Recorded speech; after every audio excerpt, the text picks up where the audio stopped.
अतीन्द्रः सङ्ग्रहः सर्गो धृतात्मा नियमो यमः वेद्यो वैद्यः सदा योगी वीरः माधवो मधुः अतीन्द्रियो महामायो महोत्साहो महाबलः महाबुद्धिर्महावीर्यो महाशक्तिर्महाद्युतिः अनिर्देश्य वपुः श्रीमान् अमेयात्मा महादिदृक्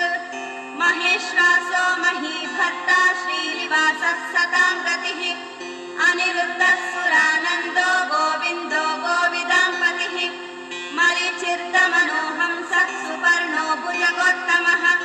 हिरण्यनाभः सुतपः पद्मनाभः प्रजापतिः अमृत्युः सर्वधृत्सिंहः सन्धाता सन्धिमान् स्थिरः अजो दुर्मर्शनः शास्ता विश्रुतात्मा सुरारिः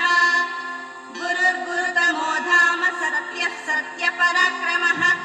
निमिषो निमिषस्रग्वी वाचस्पतिरुधारधीः अग्रणी ग्रामणि श्रीमान् न्यायो नेता समीरणः सहस्रमूर्धा विश्वात्मा सहस्राक्षः सहस्रपात् आवर्तनो निवृत्तात्मा संवृतः सम्प्रमत्तनः अहः संवर्तको वह्निरनिलो धरणीधरः सुप्रसादः प्रसन्नात्मा विश्वधृक् विश्वभुग्विभुः सत्कर्ता सत्कृतः साधुर्जह्नु नारायणो नरः असङ्ख्येयो प्रमेयात्मा विशिष्टः शिष्टकृच्छुचिः सिद्धार्थः सिद्धसङ्कल्पः सिद्धिदः सिद्धिसाधनः वृषाही वृषभो विष्णुर्वृषपर्वा वृषोदरः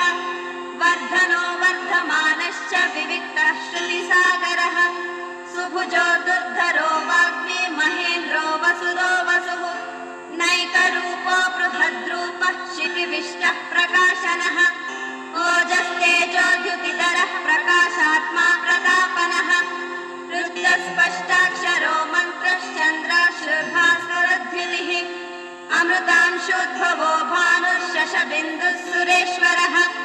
औषधं जगतः सेतुः सत्यधर्मपराक्रमः भूतभव्यभवन्नाथः पवनः पावनो नरः कामः कामकृत्कान्तः कामः कामकृतः प्रभुः युगादिकृत्युगावर्तो नैकमायो महाशनः अदृशो व्यक्तरूपश्च सहस्रजिदनन्तजित्